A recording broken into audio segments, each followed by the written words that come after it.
Welcome to a new book. We'll be reading at least part one, A Study in Scarlet, the first Sherlock Holmes book, which I have never read. So, this is, as usual, brought to you by the amazing people at Project Gutenberg. Thank you all for making public domain books readily available. And my questionable voice acting, although I don't know that you can call it that. This time I'm going to try some voices. Feel free to mock me in the comments. So let's get started. A Study in Scarlet, Part 1, being a reprint from the Reminiscence of John H. Watson, MD, late of the Army Medical Department. Chapter 1, Mr. Sherlock Holmes. In the year 1878, I took my degree of Doctor of Medicine of the University of London and proceeded to Netley to go through the course prescribed for surgeons in the Army. Having completed my studies there, I was duly attached to the 5th Northumberland Fusiliers as assistant surgeon. I'd like to pause here for a moment as the narrator and apologize for any mispronunciations. As always, please feel free to mock me in the comments. Please, if you know the correct pronunciations, also drop that in with your mockery. That would really help me out. Okay, back to the narration. The regiment was stationed in India at the time, and before I could join it, the Second Afghan War had broken out. On landing at Bombay, I learned that my corps had advanced through the passes and was already deep in the enemy's country. I followed, however, with many other officers who were in the same situation as myself, and succeeded in reaching Kandahar in safety, where I found my regiment and at once entered upon my new duties. The campaign brought honors and promotion to many, but for me it had nothing but misfortune and disaster. I was removed from my brigade and attached to the Berkshires, with whom I served at the fatal battle of Mewand. There I was struck on the shoulder by a Giselle bullet, which shattered the bone and grazed the subclavian artery. I should have fallen into the hands of the murderous Gazis?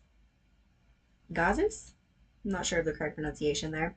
Had it not been for the devotion and courage shown by Murray, my orderly, who threw me across a pack horse and succeeded in bringing me safely to the British lines. Worn with pain and weak from the prolonged hardships which I had undergone, I was removed with a great train of wounded sufferers to the base hospital at Peshawar.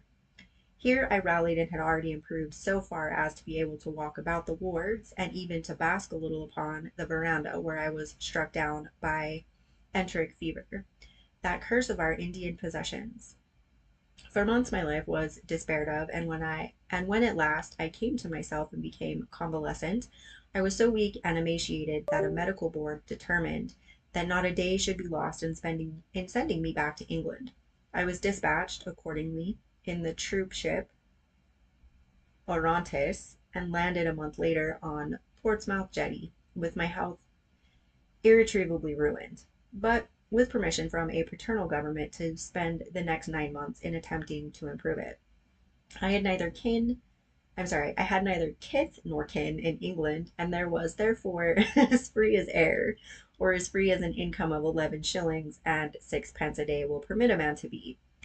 Under such circumstances, I naturally gravitated to London, that great cesspool into which all the loungers and idlers of the empire are irresistibly drained. There I stayed for some time at a private hotel in the Strand, leading a comfortless, meaningless existence, and spending such money as I had, considerably more freely than I ought. So alarming did the state of my finances become that I soon realized that I must either leave the metropolis and rusticate somewhere in the country, or that I must make a complete alteration in my style of living. Choosing the latter alternative, I began by making up my mind to leave the hotel and to take up my quarters in some less pretentious and less expensive domicile. On the very day that I had come to this conclusion, I was standing at the Criterion bar, when someone tapped me on the shoulder, and turning round, I recognized young Stamford, who had been a dresser under me at Bart's. The sight of a friendly face in the great wilderness of London is a pleasant thing indeed to a lonely man. In old days, Stamford had never been a particular crony of mine, but now I held him with enthusiasm, and he, in his turn, appeared to be delighted to see me. In the exuberance of my joy, I asked him to lunch with me at the Holborn, and we started off together in a hansom. Whatever have you been doing with yourself, Watson? He asked in undisguised wonder as we rattled through the crowded London streets. You are as thin as a lath and as brown as a nut. Okay, well, that accent is not going to work because I am all over the place with that. I gave him a short sketch of my adventures and had hardly concluded it by the time that we reached our destination. Poor devil, he said commiseratingly after he had listened to my misfortunes. What's he up to now? My voice acting is terrible. Looking for lodgings, I answered, trying to solve the problem as to whether it is possible to get comfortable rooms at a reasonable price. That's a strange thing, remarked my companion. You are the second man today that has used that expression to me. And who was the first? I asked. A fellow who was working at the chemist. Sorry, I can't get past my accents. A fellow who was working at the chemical laboratory up at the hospital. He was bemoaning himself this morning because he could not get someone to go halves with him in some nice rooms which he had found, and which were too much for his purse. By Jove, I cried, if he really wants someone to share the rooms and the expense, I am the very man for him. I should prefer having a partner to being alone. Young Stamford looked rather strangely at me over his wine glass. You don't know Sherlock Holmes yet, he said. Perhaps you would not care for him as a constant companion. Why? What is there against him? Oh, I didn't say there was anything against him. He is a little queer in his ideas, an enthusiast in some branches of science. As far as I know, he is a decent fellow enough. A medical student, I suppose? I asked. Or said I? Okay, I'm making it up as I go along, apparently. No, I have no idea what he intends to go in for. I believe he is well up in anatomy, and he is a first-class chemist. But, as far as I know, he has never taken out any systematic medical classes. His studies are very desultory and eccentric, but he has amassed a lot of out-of-the-way knowledge which would astonish his professors. Did you ever ask him what he was going in for? I asked. Okay, well, now I just sound like the same person. No, he's not a man that is easy to draw out, though he can be communicative enough when the fancy seizes him. I should like to meet him, I said. If I am to lodge with anyone, I should prefer a man of studious and quiet habits. I am not strong enough yet to stand much noise or excitement. I had enough of both in Afghanistan to last me for the remainder of my natural existence. How can I meet this friend of yours? He is sure to be at the laboratory, returned my companion. He either avoids the place for weeks, or else he works there from morning to night. If you like, we shall drive round together after luncheon. Certainly, I answered, and the conversation drifted away into other channels.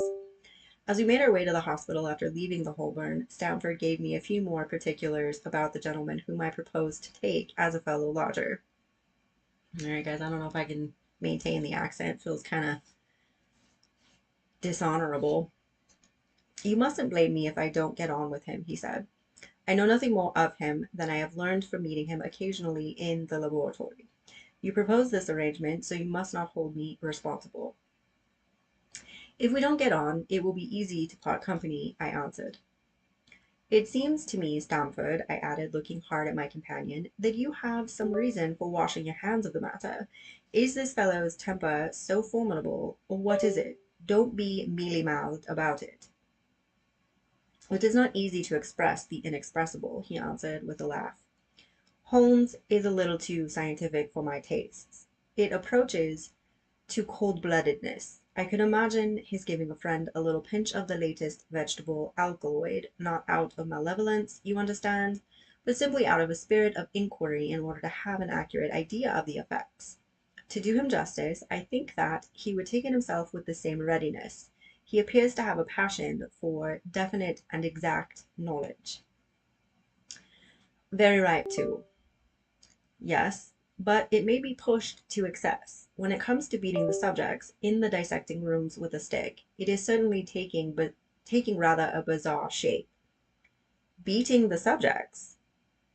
Yes, to verify how far bruises may be produced after death. I saw him at it with my own eyes.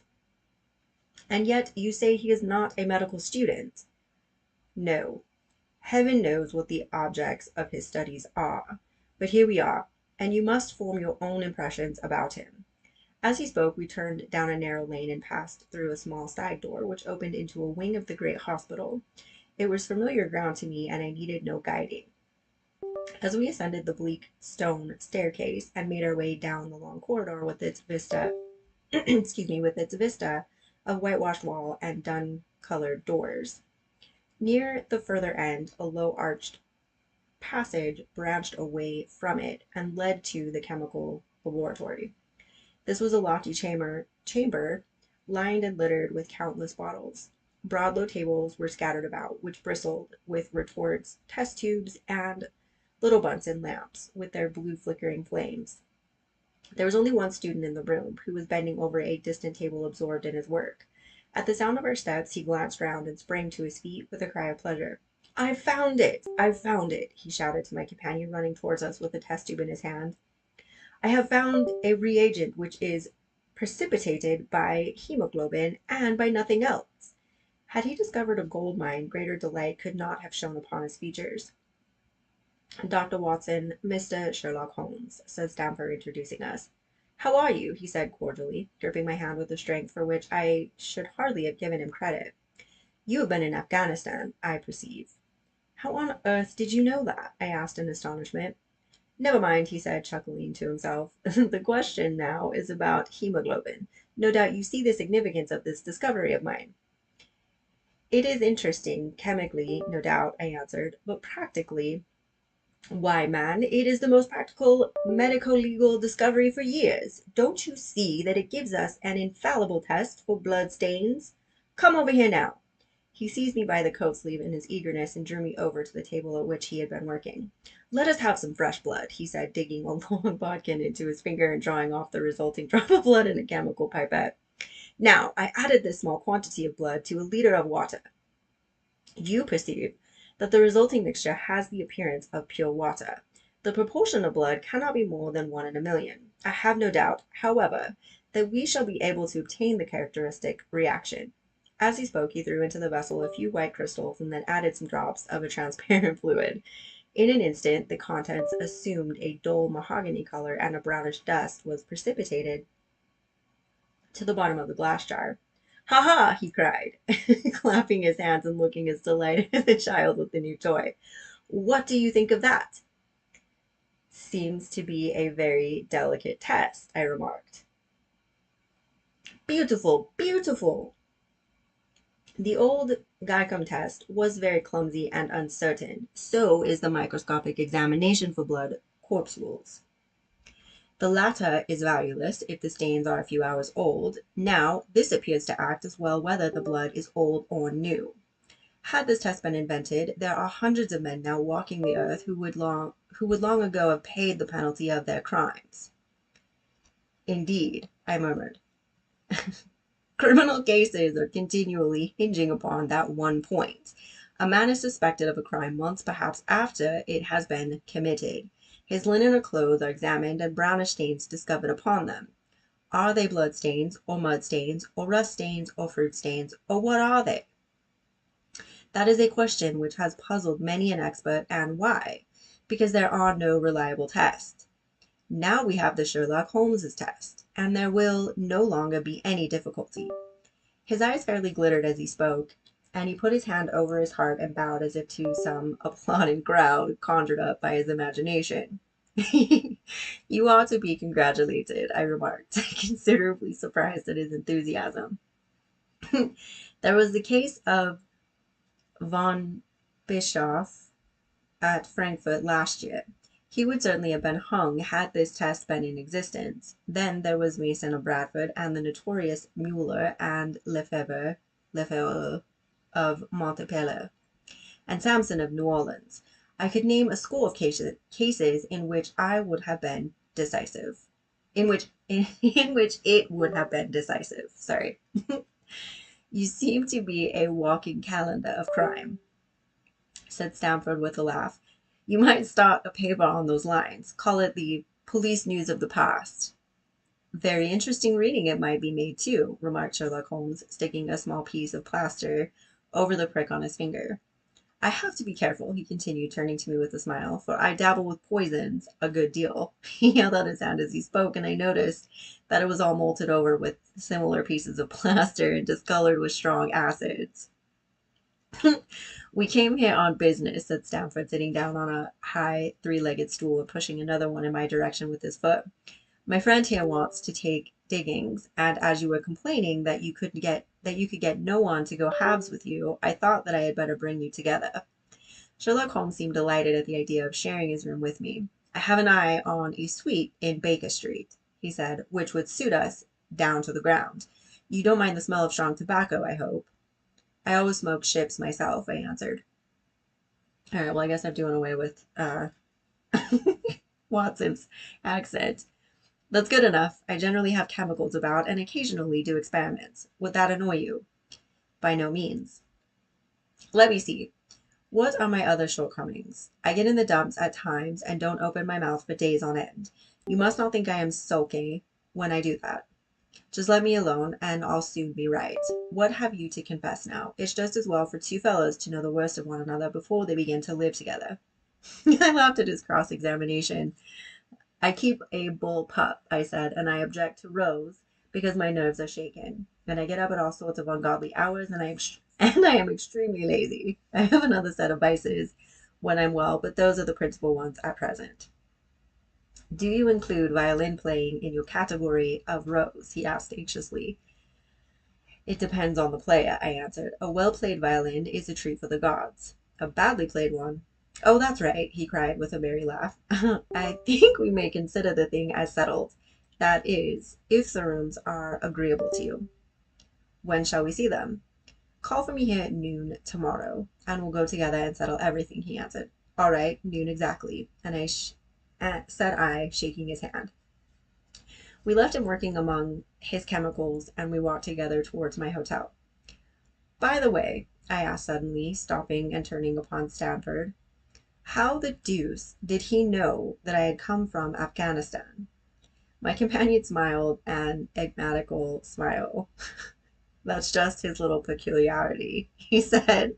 A good many people have wanted to know how he finds things out. Oh, a mystery, is it? I cried, rubbing my hands. This is very piquant.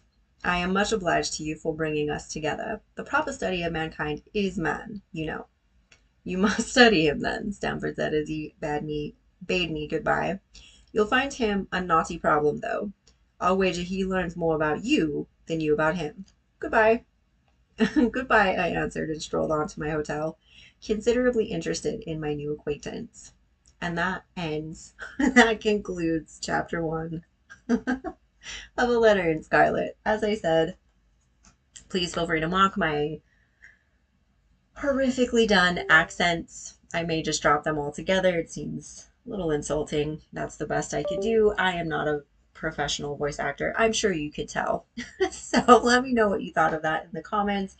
This is my first time reading any of the Sherlock Holmes books, and I really wanted to dive into them to see how they hold up to what Hollywood has given us. So let me know your thoughts in the comments. Thanks for joining me. See you next time.